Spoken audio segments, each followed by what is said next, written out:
مزید ویڈیوز کے لیے ہمارے چینل ہاؤس آف اسلام کو سبسکرائب کرنا نہ بھولیے۔ شکریہ۔ الحمد لله نحمده ونستعينه ونستغفره ونؤمن به ونتوكل عليه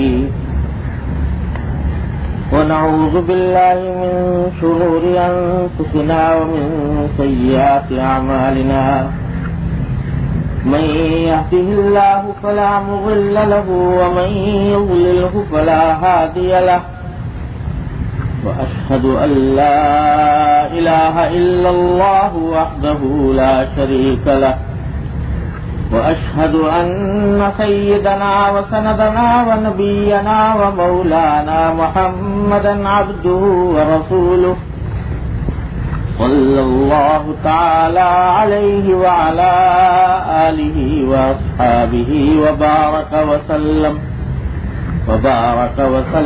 تسليما كثيرا أما بعد یہ ایک حدیث ہے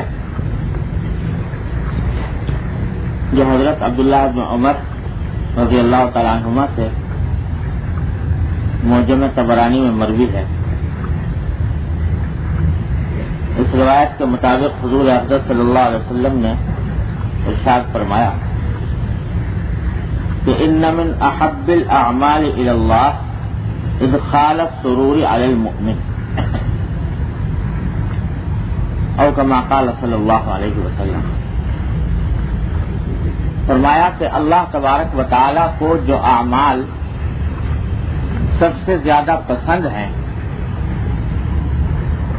ان اعمال میں ایک عمل ہے کہ کسی مومن کے دل میں خوشی داخل کرنا، کسی مومن کے دل کو خوش کر دینا اور اس کو خوشی سے ہمکنار کر دینا، یہ اللہ جل جلالہ کے نزدیک جو محبوب ترین اعمال ہیں ان میں سے ایک عمل یہ ہے۔ یہ حدیث جو یہاں پر مذکور ہے اگرچہ سند اس کی کمزور ہے، لیکن اس کا مضمون دوسری احادیث سے بھی اور دوسرے دلائل سے بھی ثابت ہے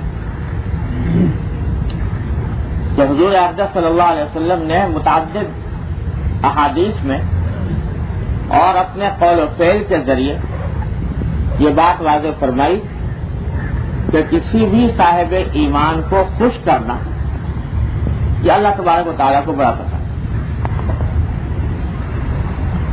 ہمارے حضرت والا حضرت ڈاکٹر صاحب صلی اللہ تعالیٰ سے ضرور فرمایا کرتے تھے کہ جب کوئی بندہ اللہ تبارک و تعالیٰ کی طرف رجوع کرتا ہے اور اللہ تبارک و تعالیٰ سے اپنی محبت کا اظہار کرتا ہے تو اللہ جل جلالہ جواب میں گویا زبان حال سے یہ فرماتے ہیں کہ اگر مجھ سے محبت کرتے ہو تو میں تو تمہارے ساتھ دنیا میں ملنے والا ہوں نہیں کہ کسی وقت تم مجھ سے ملاقات کرو اور اپنی محبت کا اظہار کرو۔ میرے ساتھ اگر محبت ہے تو اس کا تقاضا یہ ہے کہ میرے بندوں سے محبت، میری مخلوق سے محبت، اور اس مخلوق سے محبت کرنے کا تقاضا یہ ہے کہ اس کو حتی الامکان خوش کرنے کی اور خوش رکھنے کی کوشش کرو۔ اس معاملے میں ہمارے معاشرے میں افراط اور تفریط پائی جاتی ہے، اعتدال نہیں، افراط اور تفریط۔ کچھ لوگ تو وہ ہیں جو کسی دوسرے مسلمان کو خوش کرنے کی کوئی اہمیت ہی نہیں سمجھتے، یہ نہیں جانتے کہ یہ کتنی بڑی عبادت ہے۔ کسی بھی انسان کو خوش کر دیا، مسلمان کو خوش کر دیا تو اللہ تبارک و تعالیٰ اس کے اوپر کتنا اجر و ثواب مرتب فرماتے ہیں، اس کا احساس ہی نہیں۔ بزرگوں نے فرمایا کہ دل بدستاور کے حج اکبر ہے، کہ کسی مسلمان کا دل ہاتھ میں لے لینا، یعنی اس کے دل کو خوش کر دینا، یہ حج اکبر ہے۔ تو بزرگوں نے ویسے ہی نہیں کہہ دیا تھا کہ حج اکبر ہے، واقعی اللہ تبارک و تعالیٰ کے محبوب اعمال میں سے ہے کہ کسی بھی مسلمان کا دل خوش کر دیا۔ اور ذرا سوچو تو صحیح کہ اگر اس تعلیم کے اوپر ہم سب عمل کرنے لگیں، یعنی ہر انسان اس بات کی فکر کرے کہ میں کسی دوسرے کو خوش کروں، تو یہ دنیا جنت کا نمونہ بن جائے، کوئی جھگڑا نہ ہو، کوئی تنازع نہ ہو، کوئی حسد نہ ہو، کسی بھی قسم کی کوئی تکلیف کسی کو دوسرے سے نہ پہنچے۔ یہ ایسی تعلیم ہے کہ دوسرے کو خوش رکھو، خوش کرو، اہتمام کر کے کرو، تھوڑی سی تکلیف اٹھا کے کرو، تھوڑی سی قربانی دے کے کرو۔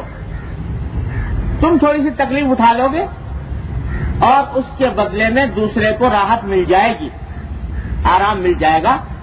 تو یہاں تو تم نے تھوڑی سی تکلیف اٹھائی، وہ چند لمحوں کی، چند منٹوں کی تکلیفیں اٹھا لی، لیکن اس کے بدلے میں اللہ جل جلالہ آخرت میں جو تمہیں اجر و ثواب عطا فرمائیں گے وہ کہیں زیادہ عظیم ہے۔ تو بہت سے لوگ جو ہیں وہ اس کی اہمیت ہی نہیں سمجھتے اور اس کو دین کا حصہ ہی نہیں سمجھتے کہ کسی دوسرے کو خوش کرنا بھی کوئی عبادت ہے۔ اللہ اب حدیث میں فرمایا، ایک حدیث ہے جس میں صدقے کی بہت ساری قسمیں بیان فرمائی کہ یہ عمل بھی صدقہ ہے، یہ عمل بھی صدقہ ہے، یہ عمل بھی صدقہ ہے۔ صدقہ ہونے کا معنی یہ کہ ایسا اس پر اجر و ثواب ہے کہ صدقہ دینے کا اجر و ثواب۔ اسی میں فرمایا کہ ان تلقى اخاك بوجه طلق، کبھی وجہ طلق، کہ ایک صدقہ یہ ہے کہ اپنے بھائی سے مسکراتے ہوئے چہرے کے ساتھ، شگفتہ چہرے کے ساتھ ملو، کہ جب تم سے ملاقات ہو تو اس کو یہ احساس ہو کہ اس کو خوشی ہوئی ہے، یہ شگفتگی کے ساتھ ملا ہے اور اس سے اس کے دل میں ٹھنڈک پڑے، اس سے اس کو خوشی حاصل۔ یہ صدقہ میں شمار کرنا ہے۔ لہذا جو لوگ دوسرے سے ملاقات کے وقت، دوسرے سے برتاؤ کرتے وقت لیے دیے رہتے ہیں اور اپنے وقار کے پردے میں اپنے آپ کو ریزرو رکھتے ہیں، تو وہ یہ سنت کا طریقہ ہے۔ سنت کا طریقہ یہ ہے کہ جب مسلمان بھائی سے ملے تو خوش خلقی سے ملے، خوش اخلاقی سے ملے، شگفتگی کے ساتھ ملے، اس کو خوش کرنے کی کوشش کرے۔ تو ایک بیت ڈالی تو یہ ہے۔ دوسری بیت ڈالی، دوسری سمت بعض لوگوں میں یہ ہے کہ وہ یہ کہتے ہیں بھائی چونکہ کسی مسلمان کو خوش کرنا یہ بڑی عبادت ہے، لہذا بس ہم تو یہ عبادت کرتے ہیں کہ دوسرے کو خوش کریں، چاہے وہ خوش کرنا کسی گناہ کے ذریعے ہو، کسی ناجائز کام کے ذریعے ہو۔ جب اللہ میں نے کہہ دیا کہ خوش کرنا بہتر ہے تو بس اب چونکہ خوش کر رہے ہیں تو کسی کو ناجائز کام کے ذریعے، گناہ کے ذریعے خوش کر دیا تو اس کو بھی یہ سمجھتے ہیں کہ ہم نے بڑا کام کیا۔ تو یہ بڑے گمراہی کی بات۔ خوش کرنے کے معنی یہ ہے کہ مباح طریقے سے، جائز طریقے سے خوش کرو، لیکن اس خوش کرنے کے لیے گناہ کا ارتکاب، اس کے معنی ہے کہ اللہ میاں کو تو کر دیا ناراض گناہ کر کے اور بندے کو کر دیا خوش، تو یہ کوئی خوش کرنا نہ ہوا۔ کسی کی مروت میں آ کر یا اس کے تعلقات سے مروب ہو کر گناہ کا ارتکاب کر گزرے تو یہ کوئی دین نہیں، یہ کوئی خوش کرنا نہ ہوا۔ قصہ مشہور ہے کہ ایک صاحب تھے، وہ اکبر کے زمانے میں فیضی مشہور شاعر بھی تھے، ادیب بھی تھے، کیا کچھ تھے. تو وہ بیٹھے ہوئے کہیں حجام سے داڑھی منڈوا رہے تھے. تو وہ کوئی صاحب گزرے، انہوں نے دیکھا کہ داڑھی منڈوا رہے ہیں، تو ان سے جا کر کہا کہ آغا ریشمی تراشی، کہ کیا داڑھی منڈوا رہے ہو، داڑھی چھیل رہے ہو؟ تو اس نے جواب میں کہا کہ بلے ریشمی تراشم بولے دلے کسے نمی خراشم. جہاں داڑھی تو کٹوا رہا ہوں لیکن کسی کا دل نہیں دکھا رہا، کسی کا دل نہیں کاٹ رہا. مطلب جواب میں یہ کہا کہ بھئی یہ ٹھیک ہے، میرا عمل میرے ساتھ ہے لیکن کسی کو دل آزاری نہیں کر رہا، اور تم نے جو گزر کے مجھے اس طرح ٹوکا تو گویا یہ ایک طرح سے دل خراش معاملہ کیا میرے ساتھ. تو اس پر ان صاحب نے جواب میں کہا کہ دل کسے نمی خراشی ولے دل رسول اللہ میں خراشی صلی اللہ علیہ وسلم. کہ بھائی تم یہ کہتے ہو کہ میں کسی کا دل نہیں دکھا رہا، ارے رسول اللہ صلی اللہ علیہ وسلم کا دل دکھا رہے ہو. کہ آپ یہ فرماتے ہیں تم یہ ایسا کر رہے. تو یہ جو ذہن پر بات رہتی ہے بعض لوگوں کے ذہن پر بھی اور زبان پر، کہ بھائی ہم تو دوسرے لوگوں کا دل خوش کرتے ہیں، اب دل خوش کرنے کے لیے اگر کسی گناہ کا بھی ارتکاب کرنا پڑ گیا تو کر گزرے. تو بھائی یہ اللہ کو ناراض کر کے، اللہ کی نافرمانی کر کے، اللہ کے حکم کو پامال کر کے کسی انسان کا دل اگر خوش کیا تو کیا خوش کیا؟ اللہ کے دل کو، اللہ کا دل کو ناراض کر دیا. یہ کوئی عبادت کا حصہ نہیں. لہذا اس حدیث کا منشا یہ ہے کہ جو جائز امور ہیں ان میں مسلمان کو خوش کرنے کی فکر کرو. اسی لیے حضرت والا نے اس کے اوپر وہ جو لکھا ہے فرمایا کہ یہ معمول صوفیہ کا مثل طبعی کے ہے. یعنی صوفیاء کرام جو اللہ کے دوست ہوتے ہیں، اللہ کے ولی ہوتے ہیں، تو یہ ان کی طبیعت بن جاتی ہے کسی مسلمان کو دل خوش کرنے کی فکر. ان کے پاس آ کر آدمی ہمیشہ خوش ہو کر جاتا ہے، ملول ہو کر نہیں جاتا. اس واسطے کہ اللہ تبارک و تعالی کے فضل سے ان کو اس سنت پر عمل کی توفیق ہوتی ہے کہ وہ اللہ کے بندوں کو خوش کرتے ہیں. لیکن ساتھ میں فرمایا کہ اس کی ایک شرط ہے، وہ یہ کہ اس سرور کے داخل کرنے سے خود سرور میں داخل نہ ہو جائے. اس سرور کے داخل کرنے سے خود سرور میں داخل نہ ہو جائے.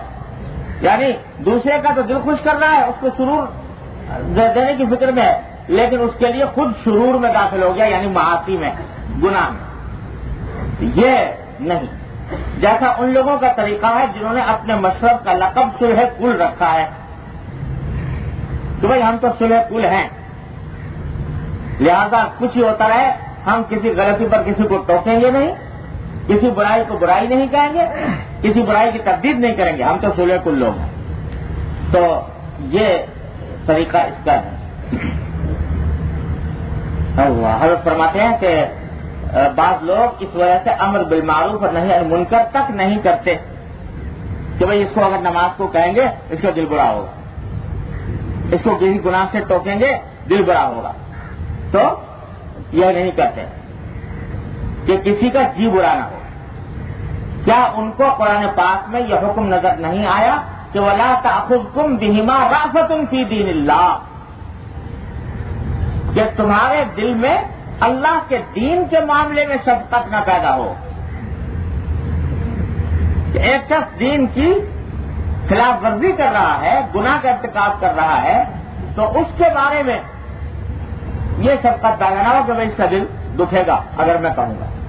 ہاں کہنے کے لیے، بار بار پہلے بھی عرض کر چکا ہوں، کہنے کے لیے طریقہ ایسا اختیار کرے کہ جس سے دل کم سے کم دکھے، دل آزار اسلوب نہ ہو، نرمی ہو، ہمدردی ہو، محبت ہو، شفقت ہو، خیر خواہی ہو، اخلاص ہو، غصہ نکالنا نہ ہو.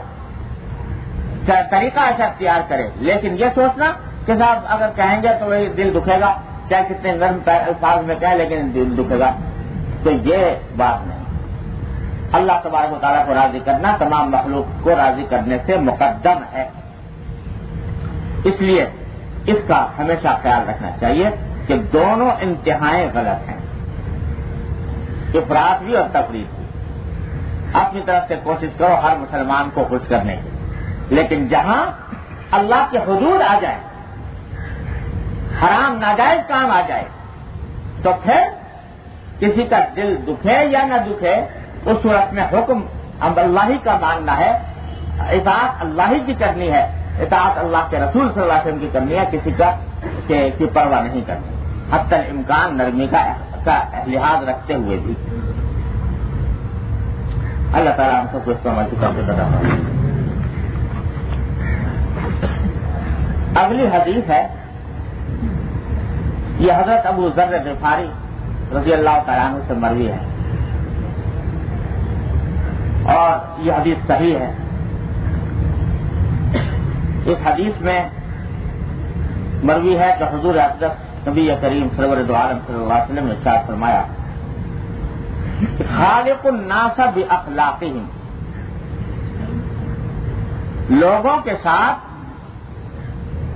ان کے مزاج اور مذاق اور اخلاق کے مطابق برتاؤ کرو. لوگوں کے ساتھ ان کے مزاج کے مطابق برتاؤ کرو. کیا مانا؟ کہ یہ بھی دین کا ایک حصہ ہے کہ انسان کا واسطہ جن لوگوں سے پڑے ان کے مزاج کی رعایت کی جائے، ان کے مذاق کی رعایت کی جائے، اور کوئی ایسا کام نہ کیا جائے جو ان کے مزاج و مذاق کے خلاف ہو، جس سے ان کو تکلیف پہنچے. چاہے وہ کام کی نفسی جائز ہے، کوئی حرام کام نہیں ہے، ناجائز کام نہیں ہے، لیکن یہ خیال ہے کہ اس کے مزاج پر کہیں بار نہ ہو تو وہ کام نہ کیا جائے، تاکہ کسی مسلمان کے مزاج پر کوئی بوجھ نہ ڈالا جائے، اس کی طبیعت پر کوئی گرانی پیدا نہ ہو. یہ باب بھی بڑا عظیم باب ہے دینی معاشرت کے ابواب میں. مزاج کی رعایت، دوسرے کے مزاج کی رعایت بڑا عظیم باب ہے. اور اللہ تعالیٰ درجات بلند فرمائے ہمارے حضرت حکیم محمد مولانا خان رضی اللہ تعالیٰ سے ضرور کہ انہوں نے اس باب کو خوب کھولا. خالق الناس باخلاقہم، حضور اقدس صلی اللہ علیہ وسلم کا یہ ارشاد ہے، مختصر تھا، لوگوں کے ساتھ ان کے مزاج مذاق کے مطابق برتاؤ کرو. حضرت نے اس کو کھولا، اور یہ نبی کریم صلی اللہ علیہ وسلم کی سنت کا بڑا عظیم پہلو ہے. دو مثالیں اس وقت یاد آ گئی حضور اقدس صلی اللہ علیہ وسلم کی سنت کے تشریح میں. مشہور حدیث ہے کہ ایک مرتبہ سرکار دو عالم صلی اللہ علیہ وسلم اپنے گھر میں تشریف فرما تھے اور اس طرح بیٹھے ہوئے تھے کہ آپ نے ایک تہبند پہنا ہوا تھا. تہبند پہنا ہوا تھا اور وہ تہبند جیسے بے تکلف سے آدمی گھر میں بیٹھتا ہے وہ کافی اوپر تک چڑھا ہوا تھا. بعض روایتوں میں آتا ہے کہ گھٹنے سے اوپر چڑھا ہوا تھا. شاید یہ اس وقت کی اگر یہ بات صحیح ہے تو اس وقت کا واقعہ ہو جبکہ گھٹنے سے اوپر کا حصہ ڈھکنا واجب قرار نہیں دیا گیا تھا. اور بعض روایت سے معلوم ہوتا ہے کہ ران تو کھلی ہوئی نہیں تھی لیکن گھٹنے تک چڑھا ہوا تھا کپڑا. اس حالت میں بیٹھے تھے. دروازے پر کوئی صاحب آئے، اجازت طلب کی، معلوم ہوا کہ حضرت صدیق اکبر رضی اللہ تعالیٰ عنہ ہے. وہ تشریف لائے، آ کر بیٹھ گئے. حضور اقدس صلی اللہ علیہ وسلم جس طرح بیٹھے تھے اسی طرح بیٹھے رہے. یہ تہبند اور یہ پنڈلی کھلی رہی. تھوڑی دیر کے بعد پھر کسی نے اجازت چاہی، معلوم ہوا کہ حضرت فاروق اعظم ہے رضی اللہ تعالیٰ عنہ. وہ بھی تشریف لے آئے, ان کو اجازت دی گئی, وہ بھی تشریف لے آئے, حضور اقدس صلی اللہ علیہ وسلم کے پاس آ کے بیٹھ گئے. آپ پھر اسی طرح بیٹھے رہے اور کوئی اپنی حیات میں تبدیلی نہیں پیدا کرنا. تھوڑی دیر کے بعد پھر تیسرے صاحب نے اجازت طلب کی, پوچھا کون ہے, تو کہا کہ عثمان, حضرت عثمان غنی رضی اللہ تعالیٰ تشریف لائے. جب ان کے آنے کا سنا تو آپ نے ایک دم سے اپنے پاؤں نیچے کیا اور وہ تیغم جو تھا اس کو, جو حصہ پنڈلی کا کھلا ہوا تھا, اس کو ڈھک لیا, اچھی طریقے سے ڈھک کر پھر بلا لیا. یہ سب کچھ آپ دیکھ رہے تھے جو یہ منظر, تو نے کہا رسول اللہ صدیق اکبر آئے تو آپ نے تیغم نیچے نہیں کیا, اسی طرح بیٹھے رہے. فاروق اعظم آئے تو بھی آپ اسی طرح بیٹھے رہے. حضرت عثمان آئے تو آپ نے اپنی حیات میں تبدیلی پیدا فرما دی. یہ کیا وجہ؟ تو حضور اقدس نبی کریم صلی اللہ علیہ وسلم نے ارشاد فرمایا کہ میں اس شخص سے کیوں حیا نہ کروں جس سے فرشتے بھی حیا کرتے ہیں. حضرت عثمان غنی رضی اللہ تعالیٰ عنہ کا خاص وقت تھا حیا کا. حیا میں اللہ تبارک و تعالیٰ نے ان کو بہت اونچا مقام عطا فرمایا تھا اور ان کا لقب تھا کامل الحیا والایمان. تو حضور اقدس صلی اللہ علیہ وسلم تمام صحابہ کے مزاج سے واقف تھے. تو حضرت عثمان غنی رضی اللہ تعالیٰ کے بارے میں جانتے تھے کہ ان کی طبیعت میں حیا بہت ہے,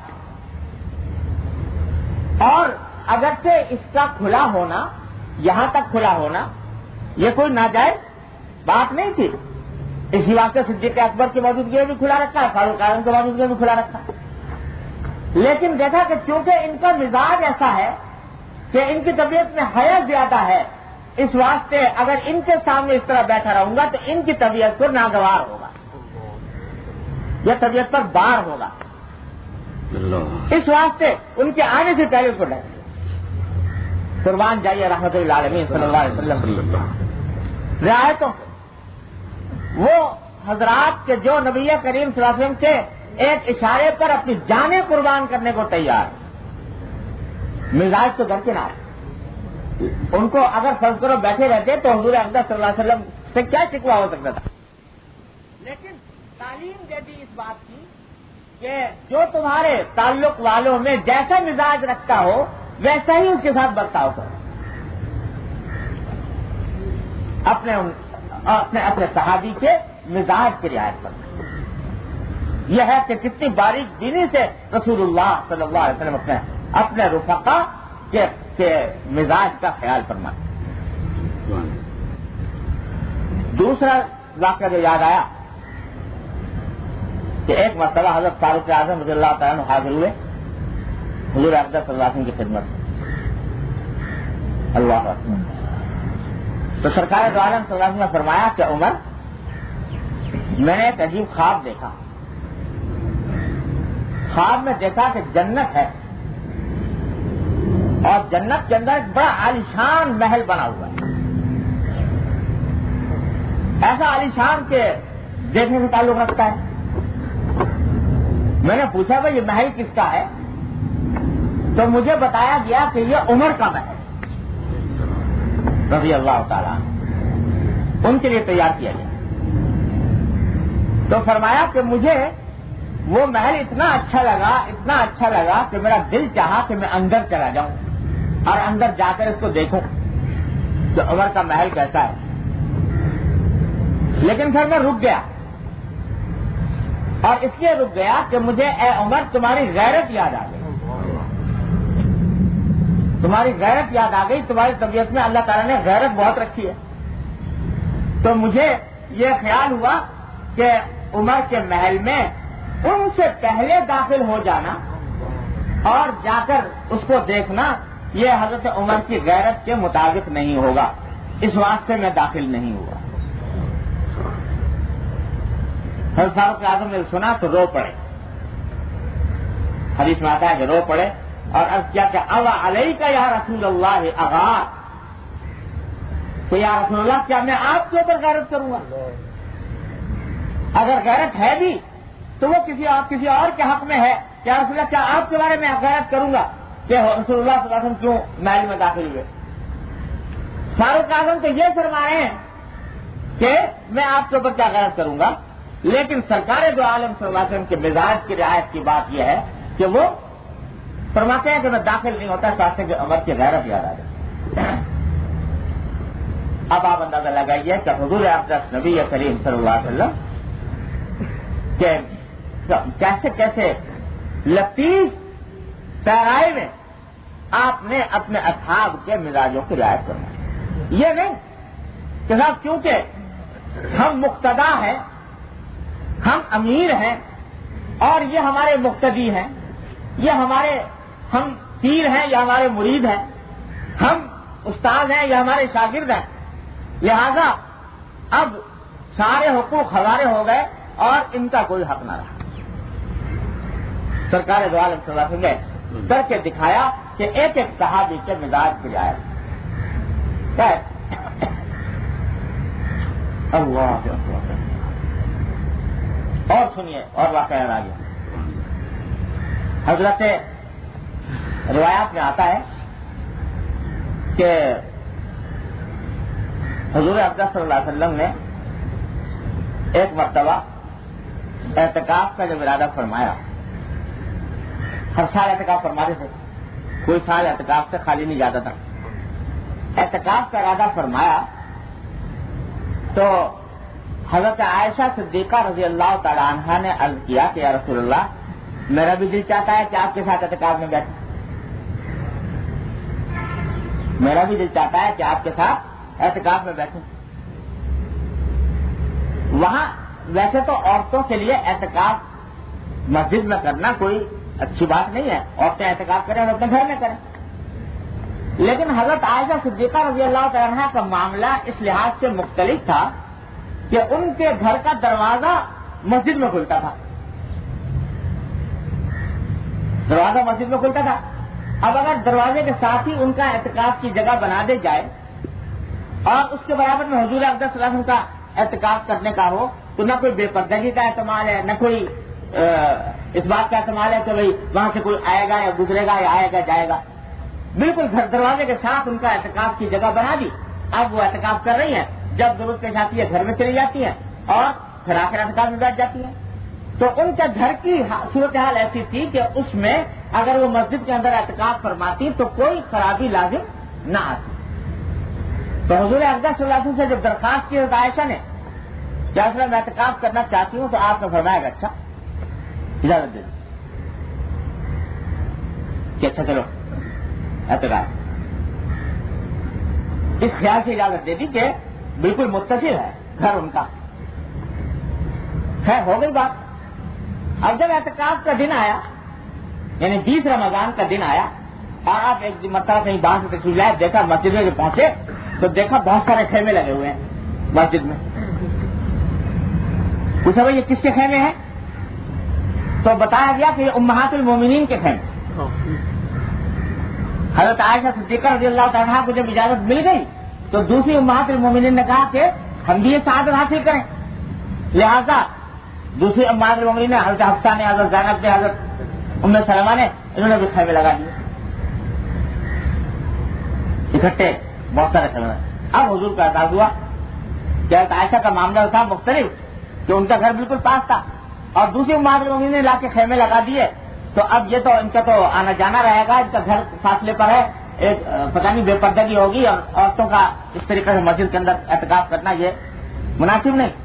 آپ نے دیکھ کر فرمایا کہ آج جلوہ جو اتنا، کیا یہ لوگ کوئی نیکی کرنا چاہتی ہیں کہ یہ خیمہ لگا کر اعتکاف کرنا چاہتی ہیں مسجد میں؟ بھی کوئی نیکی کی بات ہے؟ مطلب کوئی نیکی کی بات نہیں ہے، لیکن مشکل یہ تھی کہ حضرت عائشہ صدیقہ رضی اللہ تعالیٰ عنہا کو آپ اجازت دے چکے تھے۔ اگرچہ حضرت عائشہ کو اجازت دینے کی وجہ واضح تھی اور دوسری امہات المومنین میں وہ بات نہیں پائی جاتی تھی، لیکن آپ نے سوچا کہ اگر میں حضرت عائشہ کا خیمہ واپس رکھوں گا، باقی رکھوں گا، اور دوسری امہات المومنین کو منع کر دوں گا تو ان کے مزاج پر بار ہوگا۔ حضرت عائشہ کو اجازت دے دی گئی اور ہمیں اجازت نہ ملی، تو آپ نے جب دوسری امہات المومنین کے خیمے اٹھوائے تو عائشہ سے کہا کہ تم بھی اٹھا لو. اب خیال ہوا کہ جب حضرت عائشہ سے کہا جائے گا کہ تم بھی اٹھا لو، جب تک پہلے اجازت دے دی گئی تھی، پہلے ان کو اجازت دے دی صراحتاً، وہ خوش تھی کہ یہ سعادت ملنے والی ہے. اب اچانک ان کو یہ حکم ملے گا کہ خیمہ اٹھاؤ اور اعتکاف نہیں کر سکتی، تو ان کی طبیعت پر بار ہوگا، ان کا اعتکاف ہی نہیں کریں گے. اس سال آپ نے اعتکاف ہی نہیں فرمایا. امہات المومنین کی رعایت کرتے ہوئے، حضرت عائشہ کی رعایت اور حضرت عائشہ کی رعایت کرتے ہوئے اپنے ساتھ یہ معاملہ کیا کہ وہ معمول جو ساری عمر کا معمول چلا آ رہا تھا کہ ہر رمضان میں اعتکاف کرنا، اس معمول کو توڑ دیا حضرت صدیق عائشہ رضی اللہ تعالی عنہا کی معمولی دل شکنی کے اندیشے. اور اس کا نتیجہ یہ ہوا کہ اس سال کو اعتکاف فرمایا. یعنی سارے حیات طیبہ میں وہی سال ایسا تھا جس میں آپ نے اعتکاف نہیں فرمایا. لیکن چونکہ اعتکاف نہیں فرمایا تھا اس سال، تو بعد میں پھر اس 10 دن کی تلافی فرمائی. اگلے مرتبہ جو اعتکاف کیا تو وہ 10 دن کے بجائے 20 دن کا اعتکاف ہوا. اب آپ اندازہ لگائیے کہ کیا رعایتیں ہیں نبی کریم صلی اللہ علیہ وسلم سے، کیا رعایتیں ہیں آپ کی کہ اپنے چھوٹوں کے ساتھ بھی اور ایک شرعی حکم کی وضاحت کے معاملے میں بھی طریقہ ایسا اختیار فرمایا کہ جس سے دوسرے کے طبیعت پر کوئی بار نہ ہو. حکم کی وضاحت بھی فرما دی، حکم کی خبر بھی کر دیا، اور ساتھ میں کسی کی دل شکنی سے بھی بچ گئے نبی کریم صلی اللہ علیہ وسلم. اور ساتھ میں اپنے عمل سے یہ تعلیم دے دی کہ بھائی جو عمل فرض یا واجب نہیں ہے، جو عمل فرض یا واجب نہیں ہے، تو وہ اگر کسی کی دل شکنی سے بچنے کے لیے اس مستحب کام کو آدمی مؤخر کر دے یا چھوڑ دے، تو یہ بھی نبی کریم صلی اللہ علیہ وسلم کی سنت کا حصہ ہے، سنت ہی کا حصہ ہے. اللہ ہمارے حضرت والا حضرت ڈاکٹر صاحب صلی اللہ تعالیٰ اللہ تعالیٰ ان کے درجات بیان فرمائے. ان کا معمول تھا ہر رمضان میں کہ وہ عصر کی نماز پڑھنے جب جاتے تھے مسجد میں تو مغرب تک مسجد میں قیام کرنا، اعتکاف کی نیت سے بیٹھ جاتے تھے اور وہاں عصر کے بعد اپنا تلاوت کرتے رہے، تسبیحات ذکر کرتے رہے، مناجات کرتے رہے، اور پھر جو باقی وقت ملا تو اس میں لمبی دعا فرمائے گئے، اور یہاں تک کہ وہ دعا افطار تک جاری رہے. اور اپنے جو متوسلین تھے ان کو بھی یہ مشورہ دیا کرتے تھے کہ بھائی یہ بڑا اچھا طریقہ ہے، اس میں یہ ہوتا ہے کہ آدمی عصر سے مغرب تک کا جو وقت ہوتا ہے وہ مسجد میں گزرتا رہتا ہے، اعتکاف کی بھی فضیلت حاصل ہوتی ہے اور معمولات بھی اپنے پورے ہو جاتے ہیں. اور پھر آخر میں جب دعا فرمائے تھے، وہ دعا جو ہے وہ حاصل ہے رمضان کا، کہ دن ختم ہو رہا ہوتا ہے، افطار کا وقت قریب ہوتا ہے، آدمی کی طبیعت میں ایک ویسی شکستگی ہوتی ہے، اس شکستگی کی حالت میں جو دعائیں کی جاتی ہیں وہ بڑی ہی قبول ہوتی ہیں. تو اکثر اپنے متوسلین کو اس کا مشورہ دیتے تھے، بلکہ تاکید فرما دیتے کہ وہ ایسا کیا کرو. چنانچہ حضرت کے متوسلین کے اندر بھی یہ معمول چلتا تھا. تو حضرت کے متوسلین میں سے ایک صاحب نے ایک مرتبہ میرے سامنے وہ حضرت سے عرض کیا کہ حضرت میں نے یہ معمول بنایا ہوا تھا کہ آپ کے ارشاد کے مطابق کیا کرتے لے کے مغرب تک مسجد میں گزارنا اور مسجد میں گزار کے اس میں اپنا تلاوت وغیرہ کرتے رہنا، دعا کرتے رہنا. تو ایک دن میری بیوی نے مجھ سے کہا کہ بھائی آپ سارا دن تو گھر سے باہر بیٹھے ہی رہتے ہو، لے دے کے عصر کے بعد کا وقت ہوتا تھا اور عصر کے بعد آ کر وہ ذرا کچھ ہم آپ سے بات چیت کر لیتے تھے اور ذرا افطار کے وقت میں ساتھ بیٹھ کے افطار کر لینے کی ایک راحت حاصل ہو جایا کرتی تھی. اب کچھ دن سے آپ نے یہ طریقہ اختیار کر لیا کہ پھر جا کے مسجد میں بیٹھ جاتے ہو اور مسجد میں بیٹھ کے بس مغرب تک وہیں رہتے ہو. تو اب میں کشمکش میں مبتلا ہو گیا کہ اپنا یہ معمول جاری رکھوں یا اس کے کہنے کے مطابق ان کے کہنے کے مطابق عمل کروں. حضرت والا نے چھوٹتے ہی فرمایا کہ بھائی انہوں نے ٹھیک کہا اور آپ انہی کے کہنے کے مطابق وہاں بجائے مسجد میں بیٹھنے کے جو کچھ وقت ملے گھر میں گزارو, اس میں جو کچھ تلاوت کر سکتے ہو, دعا کر سکتے ہو, ان کے ساتھ بیٹھ کے کرو اور ساتھ کیا کرو.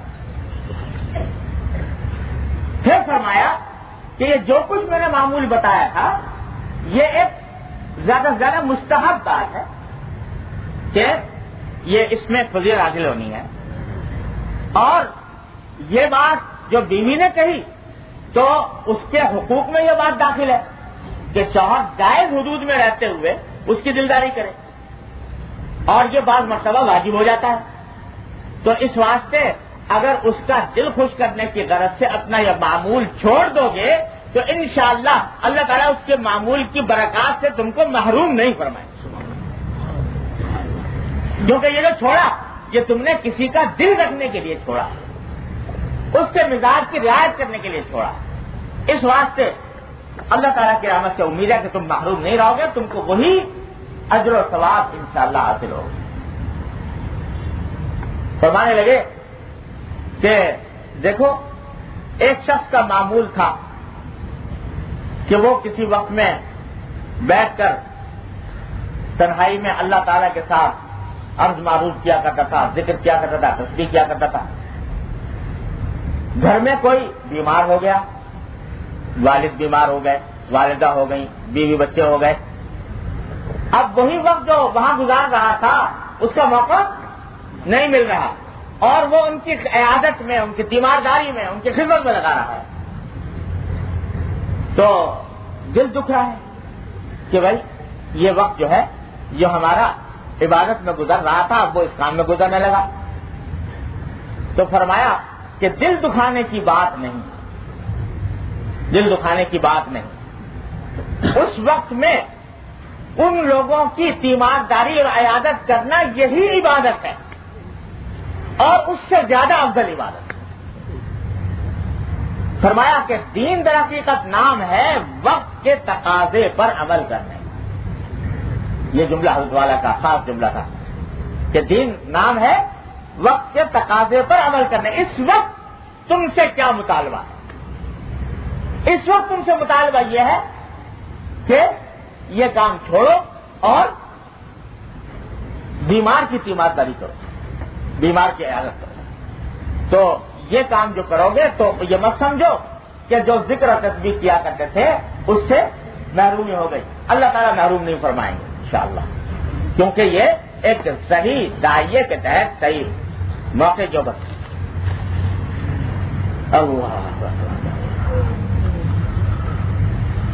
اور اسی ذیل میں حضرت نے ایک بات فرمائی تھی وہ یاد آ گئی کہ جب کوئی شخص رمضان کے روزے میں فرض کرو کہ بیمار ہو گیا, سفر پہ چلا گیا اور اس کی وجہ سے روزہ نہ رکھ سکا, تو اللہ تعالیٰ کا حکم ہے بھائی اس وقت روزہ رکھ سکے بیماری کی وجہ سے, سفر کی وجہ سے, تو بعد میں جب اللہ تعالیٰ توفیق دے تو قضا کر لینا, قضا کر لی. عذر کی وجہ سے, عذر تھا شرعی, بیماری تھی اور ایسا سفر تھا جس میں مشقت تھی, تو آدمی نے روزہ چھوڑ دیا اور عام دنوں کے اندر قضا کرنے لگا. ہمارے فرماتے تھے کہ جب عام دنوں میں قضا کرے گا, جس دن قضا رکھے گا, اس دن اس شخص کے حق میں رمضان ہی کا دن واپس آ گیا. وہ سارے انوار و برکات جو رمضان کے دن کے تھے وہ سب اس دن کے اندر لوٹ آئیں گے. اس واسطے کہ اللہ تعالیٰ نے عذر کی وجہ کی حالت میں اس کو رخصت دی تھی, تو کیا اس کو محروم کر دیں گے رمضان کی برکات سے؟ نہیں, اللہ تعالیٰ کی رحمت سے یہ بات بعید ہے کہ اس کو رمضان کی برکات سے محروم کریں. تو اگر اس قسم کے کسی جائز عذر کی بنا پر آدمی اپنے معمولات چھوڑ رہا ہے یا مؤخر کر رہا ہے تو وہ سارے انشاءاللہ انوار و برکات اس کام کے اندر بھی حاصل ہو. وقت کے تقاضے پر عمل کرنے کا نام ہے. یہ نہیں کہ صاحب ہم تو ہمارا معمول ہے، ہمارا تو وقت مقرر ہے، معمول ہے تو ذکر شغل کا معمول ہے. کوئی اگر مر رہا ہے تو مرے، کوئی اگر بیمار پڑا ہے تو پڑا ہے. یہ کوئی دین نہیں. وقت کے تقاضے پر عمل کرنا، یہی سکھایا حضور نبی کریم صلی اللہ علیہ وسلم. تو مزاج کی رعایت کہ کسی شخص کے ساتھ برتاؤ کرتے ہوئے یہ دیکھو کہ میرے اس عمل سے اس شخص کے مزاج کے پیش نظر اس کی طبیعت پر کوئی گرانی تو نہیں ہوگی، کوئی بار تو نہیں ہوگا. اس بات کا پھر رعایت رکھو. اور جیسا میں نے کیا کہ یہ معاشرت کی اسلام کی معاشرتی تعلیمات کا بڑا عظیم باب، آج کل لوگ اس کا خیال نہیں. کسی کی طبیعت پر کوئی بات بوجھ ہوتا ہے. اب آپ اگر اس کو اصرار کرو گے تو ہو سکتا ہے وہ بیچارہ اصرار سے مغلوب ہو کے آپ کی بات مان لے، لیکن اس کی طبیعت پر جو بوجھ ڈالا آپ نے، اس کی طبیعت پر جو گرانی پیدا کی، اس سے اس کو جو تکلیف پہنچی، اس کا سبب آپ بنے. کیا پتا کہ اس سے آپ گناہ میں مبتلا ہو گیا. الیاذ باللہ. جیسے کہ لوگ کرتے ہیں جی فلاں کام کا فلاں کی سفارش کرتے. اب ایک مسئلہ سفارش کا آج کل بڑا زبردست چلا ہوا ہے کہ جہاں کوئی کسی سے تعلقات کا ایک لازمی حصہ یہ ہے کہ یہ ضرورت کے وقت میری سفارش کرے. اور سفارش کرنے کے بارے میں قرآن کا حکم بڑا یاد رہتا ہے لوگوں تو من یشفع شفاعۃ حسنۃ کیسے ابھی لہو نصیب منہا فلہو نصیب منہا کہ جو سب کوئی اچھی سفارش کرے تو اللہ تعالیٰ اس کام میں اس کا بھی حصہ لگا دیتے ہیں. بڑی فضیلت ہے اچھی سفارش کرنے کی اور ہے واقع. لیکن یہ بات بھول جاتے ہیں لوگ کہ سفارش اس وقت باعث فضیلت ہے جبکہ وہ اس نقطہ نظر سے ہو کہ جس سے سفارش کی جا رہی ہے اس کی طبیعت پر بار نہ ہو. آپ نے دوسرے کی سفارش تو کر دی اس کی رعایت کرنے کی خاطر، اس کی دلداری کی خاطر، لیکن جس کے پاس جا کے سفارش کی اس کی طبیعت پر بہت پہاڑ ڈال دیا. جب اتنا بڑا آدمی آیا تھا مجھ سے سفارش کرنے کے لیے، اب اگر کروں تو مشکل، اپنا قاعدے توڑنے پڑتے ہیں، اپنے اصول پامال کرنے پڑتے ہیں. نہیں کرتا تو اس کی دل شکنی ہوتی ہے. اس کے اوپر تو ڈال دیا اپنے پہاڑ لے جائے. یہ سفارش نہ ہوئی، یہ تو دباؤ ہوا. تو اس بات کی دوسرے کے مزاج کی رعایت کر کے بات کرو. ہمارے حکیم الامت صلی اللہ علیہ وسلم کا ہمیشہ معمول یہ تھا، جب کبھی کسی کی سفارش کرتے تو اس میں لکھتے بھائی اگر آپ کی مصلحت کے خلاف نہ ہو، آپ کی مصلحت آپ کے اصول کے خلاف نہ ہو تو ان کا یہ کام کر دیجیے. اور بعض اوقات یہ بھی لکھ دیتے تھے کہ اگر آپ کی کسی مصلحت کے خلاف ہو اور آپ یہ کام نہ کریں تو مجھے ادنا ناگواری نہیں ہوگی، تاکہ اس کے دل میں بوجھ نہ رہے. یہ ہے سفارش. اور یہ کہنا کہ صاحب ایک مرتبہ آئے، آپ کہنے کے وہ تعلق کے مد میں آپ کہنے کہ بھائی دیکھو میں تم سے ایک کام کہنا چاہتا ہوں، کام کرانا ہے تم سے. میں نے فرمائیے. کہنے نہیں پہلے یہ وعدہ کرو کہ کرو. تو میں نے کہا بھائی جب تک پتہ نہیں کہ کیا کام ہے تو کیسے وعدہ کرو؟ پھر نہیں پہلے وعدہ کرو، وعدہ پہلے کرو پھر کرو. میں نے کہا بھائی اگر ایسا کام ہوا جو میرے بس میں نہ ہوا تو پھر نہیں آپ کے بس میں ہے. یہ میں بتاتا ہوں اگر بس میں بھائی بتا دو دے. نہیں جی بتاؤں گا نہیں جب تک کہ آپ وعدہ کرو کہ یہ کام کرو گے. میرا حضرت سمجھایا کہ بھائی پہلے کچھ تفصیل معلوم ہو تو پھر میں وعدہ کروں. ایسے کیسے وعدہ کروں؟ چلیے تو دیکھو پھر یہ تو تعلقات کے تو خلاف بات ہو گئی اگر آپ انکار کر رہے ہو. اب یہ سفارش ہے، یہ ایک آدمی کو دباؤ میں ڈالنا. کہ اگر وعدہ جب تک نہیں کرو گے بتائیں گے بھی نہیں. کہ میں نے کہا بھائی پتہ نہیں وہ کام جو ہے اگر چلو میرے بس میں بھی ہو میرے اختیار میں بھی ہو لیکن پتہ نہیں میرے لیے وہ جائز بھی ہوگا کہ نہیں ہوگا. نہیں جائز ہے تمہاری فتوے سارے جاری کرتی پہلے. اور جب تک وہ تم وعدہ نہیں کرو گے تم بتانا. یہ انداز بن گیا. اور اس کو یہ کہتے ہیں سمجھتے ہیں کہ بھائی تعلقات کا یہ لازمی حصہ ہے کہ یہ آدمی یہ کام کرے. تو اب یہ بات اسلام کے آداب معاشرت سے قطعی خلاف. اب ایک آدمی کو کشمکش میں مبتلا کرتے ہیں, ذہنی کشمکش میں مبتلا ہو گیا, وہ کیا جواب دے؟ وعدہ کرے نہ کرے کیا کرے؟ ایک آدمی کو اس مشکل میں ڈالنا بلا وجہ یہ اسلام کے آداب معاشرت سے قطعی خلاف گناہ ایسا ہے. مگر نہیں خیال مزاج کی رعایت. اللہ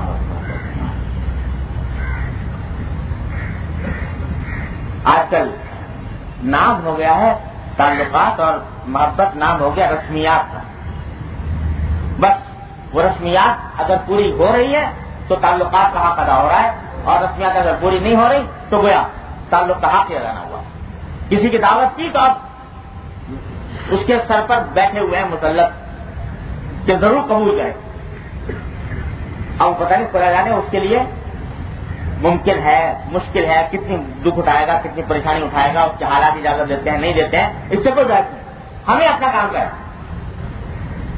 میں نے آپ کو شاید پہلے بھی سنایا تھا, حضرت مولانا ہمارے بڑے بزرگ تھے حضرت مولانا محمد ادریس صاحب کانگڑی قدس اللہ تعالیٰ اللہ تعالیٰ کے درجات بلند فرمائے. حضرت والد صاحب رحمۃ اللہ کے خاص دوستوں میں سے, بچپن کے دوستوں میں سے, کراچی تشریف لائے, لاہور رہتے تھے. آ گئے دارالعلوم اچانک, ایسے وقت میں آ گئے جو کھانے کا وقت نہیں تھا. خیر حضرت صاحب بڑے خوش ہوئے, بڑے شاندار سے استقبال کیا. اب جب رخصت ہونے لگے تو والد صاحب نے ان سے کہا کہ بھائی مولانا ادریس صاحب, میرا دل چاہ رہا تھا کہ آپ ایک وقت کا کھانا ہمارے ساتھ کھا لیتے, آپ کی دعوت کرتے, لیکن مصیبت یہ ہے کہ آپ رہتے بہت دور, ہمارا وسیع دارالعلوم میں بہت فاصلے پر تھا, اور آپ کے پاس وقت کم ہے, ایک دن کے اندر آپ جانے والے ہو. تو اگر میں آپ کو اس بات پر اصرار کروں کہ آپ ایک وقت کا کھانا میرے ساتھ کھائیں تو میں سمجھتا ہوں کہ یہ دعوت نہیں ہوگی, عداوت ہو جائے. اس واسطے کہ وقت آپ کے پاس کم ہے, دور سے آپ وہاں سے دعوت کھانے کے لیے وہاں سے چلو گے تو 4-5 گھنٹے آپ کے صرف ہوں گے, اور آ کر پتہ نہیں کتنی آپ کو مشقت ہوگی. اس واسطے میں دعوت پر تو کرتا نہیں اصرار, اگرچہ میرا دل بہت چاہ رہا تھا کہ کھانا تھا, لاؤ کے ساتھ نہیں کرتا, لیکن یہ کہ اب اس کے بغیر دعوت کے بھی دل نہیں مانتا. تو یہ میں تھوڑا سا ہدیہ آپ کی خدمت میں پیش کر رہا ہوں کہ دعوت کے جتنے میں دعوت کا خرچ کرتا اتنے پیسے آپ میری طرف سے ہدیے میں قبول کر دی. حضرت مولانا ادریس صاحب نے وہ ہاتھ میں لیا اور اس کو سر پر کہا, یہ تو میرے لیے بڑی عظیم نعمت. اور واقعہ یہ ہے کہ آپ کے کہنے کے بعد میرا خود دل چاہ رہا ہے کہ میں کسی وقت آ کے آپ کے پاس کھانا کھاؤں, لیکن واقعہ یہ ہے کہ وقت اتنا تنگ ہے کہ اس میں اس کی کہیں گنجائش نظر نہیں آ رہی. اس واسطے آپ نے پہلے ہی میرے لیے راستہ آسان کر دیا. اب بتاؤ اگر والد صاحب کہتے بھائی ایک وقت کھانا کھانا ہوگا, انہوں نے کہا صاحب وہ تو میرے پاس وقت کم ہے کہ نہیں, یہ تو دوستی کا تقاضا بھی یہی کہ ایک وقت ہمارے پاس کھانا ضرور آ کے کھاؤ.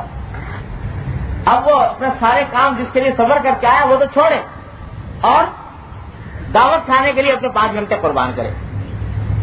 تو یہ رسمیات نے ہمیں نہ صرف یہ کہ ہمارے معاشرے کو تباہ کر رکھا ہے, بلکہ دین کے اخلاق و آداب سے ہمیں دور لے گا. جو حضرت فرماتے ہیں, حضرت حکیم مرتضی اللہ تعالیٰ, ارے محبت کیا خوبصورت بات ہے, اگر اللہ تعالیٰ ہمارے دل میں اتار دے تو ہمارے سارے کام سنور جائیں. کہ محبت نام ہے محبوب کو راحت پہنچانے کا. محبت نام کا ہے کہ دوسرے کو راحت پہنچے، جس سے محبت ہے اس کو آرام پہنچے، نہ یہ کہ اپنی منمانی کرے اور اپنی خواہشات کو پورا کرے۔ یہ تھا وہ ایک پرانے زمانے کا شاعر تھا، عربی شاعر، تو وہ کہتا وقت یوزا میں قتل حبیبو، کہ بعض اوقات محبت سے محبوب کو تکلیف پہنچتی ہے۔ اگر عاشق جو ہے محبت کرنے والا وہ نادان ہو، بیوقوف ہو، تو اس کی محبت سے محبوب کو تکلیف پہنچ جاتی ہے۔ ہمارے حضرت والا کا مذاق یہ تھا کہ نہیں، محبت سے تکلیف پہنچنے کا کوئی معنی نہیں ہے۔ اگر کسی سے محبت ہے تو اس کو تکلیف پہنچانے کے کوئی معنی نہیں، راحت پہنچاؤ، چاہے اپنے جذبات کو قربان کرنا پڑے، چاہے اپنے جذبات کو قربان کرو لیکن راحت پہنچاؤ۔ یہ ہے مزاج کی، یہ سب تشریح ہو رہی ہے اس حضور اقدس نبی کریم صلی اللہ علیہ وسلم کے ساتھ کی کہ لوگوں کے خالق الناس باخلاق، لوگوں کے ساتھ ان کے مزاج کے مطابق معاملہ کرو۔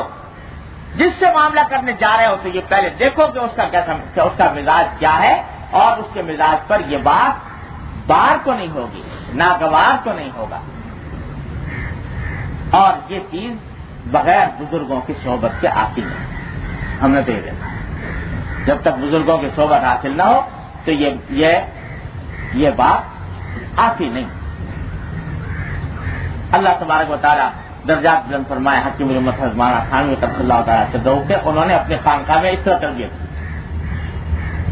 طرح تربیت فرمائی کہ لوگوں کے مزاج کی کس طرح رعایت کی جاتی ہے، کس طرح ایک عمل پر نگاہ رکھی اور تعلیم دی کہ اس موقع پر یہ عمل کرنا چاہیے۔ تو بھائی یہ چند احادیثیں جو ہم نے پڑھی، آج یہ آخری حدیث تھی آداب المعاشرت کے سلسلے کی، اس میں یہ بنیاد سارے احکام، سارے آداب یہ ہے کہ اپنی ذات سے کسی کو ادنا تکلیف نہ پہنچے، اس بات کا اہتمام، اس بات کا خیال، دھیان، ہر کام سے پہلے سوچ لو کہ اس سے کسی کو تکلیف نہیں پہنچے، اور دوسرے کے مزاج کی رعایت۔ اور ہے کہ ہمارے شاعر گزرے ہیں جگر مراد آبادی مرحوم، اور وہ بھی حضرت والا کے یہاں پہنچ گئے تھے، اللہ تعالیٰ نے ان کو بھی توفیق دی۔ ان کا ایک شعر بڑا کام کا ہے، اور وہ اگر ہمارا لائے عمل بن جائے تو سارے اسلامی آداب معاشرت کا خلاصہ ہے۔ وہ فرماتے ہیں کہ اس نفع و ضرر کی دنیا میں یہ ہم نے لیا ہے درس جنوں، اس نفع و ضرر کی دنیا میں یہ ہم نے لیا ہے درس جنوں، اپنا تو زیاں منظور سہی اوروں کا زیاں منظور نہیں، اپنا تو زیاں منظور سہی اوروں کا زیاں منظور نہیں، اس نفع و ضرر کی دنیا میں یہ ہم نے لیا ہے درس جنوں، کہ یہ دنیا ہے، اس میں سارے کام تو طبیعت کے مطابق نہیں ہوتے، لیکن یہ دیکھو کہ اگر اپنی طبیعت کے خلاف کر لو، اپنے اوپر کچھ مشقت اٹھا لو، اپنے لیے کوئی قربانی طرف سے قربانی دے دو، لیکن اوروں کو ہم سے کوئی نقصان پہنچ جائے، جانی، مالی، ذہنی، نفسیاتی، کسی قسم کا، یہ منظور نہیں۔ یہی سارے دین کی تعلیم ہے اور یہی آداب معاشرت کا خلاصہ ہے۔ اللہ تعالیٰ مجھے آپ کو سب کو اس پر عمل کرنے کی توفیق عطا فرمائے۔ واقع دعوانا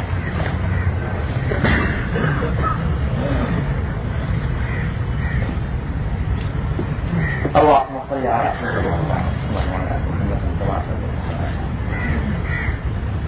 ربنا ظلمنا انفسنا وان لم تغفر لنا وترحمنا لنكونن من الخاسرين ربنا ظلمنا انفسنا وان لم تغفر لنا وترحمنا لنكونن من الخاسرين ربنا ظلمنا انفسنا وان لم تغفر لنا وترحمنا لنكونن من الخاسرين ربنا آتنا في الدنيا حسنة وفي الآخرة حسنة وقنا عذاب النار یا ارحم الراحمین، اپنے فضل و کرم اور رحمت میں ہمارے تمام گناہوں کو معاف کر دیں۔ یا اللہ ہمارے اعمال و اخلاق کی اصلاح فرما، یا اللہ ہمیں سیدھے راستے پر چلنے کی توفیق عطا فرما۔ یا اللہ ہمیں اپنے فضل و کرم سے اپنے دین کی صحیح فہم عطا فرما، یا اللہ اس پر عمل کی توفیق عطا فرما، یا اللہ اس پر استقامت عطا فرما، یا اللہ ہم سب کو اتباع سنت کی توفیق کامل اور راسخ عطا فرما، یا اللہ دین کو ہمارے زندگی کے ہر شعبے میں جاری اور ساری فرما، یا اللہ دین کو ہمارے زندگی کے ہر شعبے میں جاری اور ساری فرما، یا ارحم الراحمین اپنے فضل و کرم سے ہر طرح کے گناہوں سے، معصیتوں سے، منکرات سے ہمارے گھر والوں، اعزاء احباب سب کی حفاظت فرما، یا اللہ تمام حاضرین و حاضرات کو ان کے تمام جائز مقاصد میں کامیابی عطا فرما، یا اللہ سب کی پریشانیوں کو دور فرما، سب کی مشکلات کو آسان فرما۔ اللهم انا نسألك من خير ما سألك من عبدك ونبيك محمد صلى الله عليه وسلم، ونعوذ بك من شر ما استعاذ من عبدك ونبيك محمد صلی اللہ علیہ وسلم۔ یا اللہ ہم میں ہمارے متعلقین میں جو لوگ بیمار ہیں اپنے فضل و کرم اپنے رحمت سے ان کو شفا کامل و عاجل عطا فرما، یا اللہ جو تندرست ہیں ان کی تندرستی کو دور فرما، یا اللہ جو بے روزگار ہیں ان کو روزگار حلال عطا فرما، ایک ساتھ میں بچہ بھیجا ان کے بھائی حلال روزگار کی تلاش میں ہے، یا اللہ آپ کی رحمت سے ان کو عافیت کے ساتھ حلال روزگار واسع عطا فرما، یا اللہ ان کو اور دوسرے ہمارے بے روزگار بھائیوں کو حلال واسع روزگار عطا فرما۔ یا اللہم انا نسألک من خیر ما سألک من عبدک ونبیک محمد صلی اللہ علیہ وسلم، ونعوذ بک من شر ما استعاذ من عبدک ونبیک محمد صلی اللہ علیہ وسلم۔ ربنا تقبل منا انک انت السمیع العلیم وتب علینا۔ مزید ویڈیوز کے لیے ہمارے چینل ہاؤس آف اسلام کو سبسکرائب کرنا نہ بھولیے۔ شکریہ۔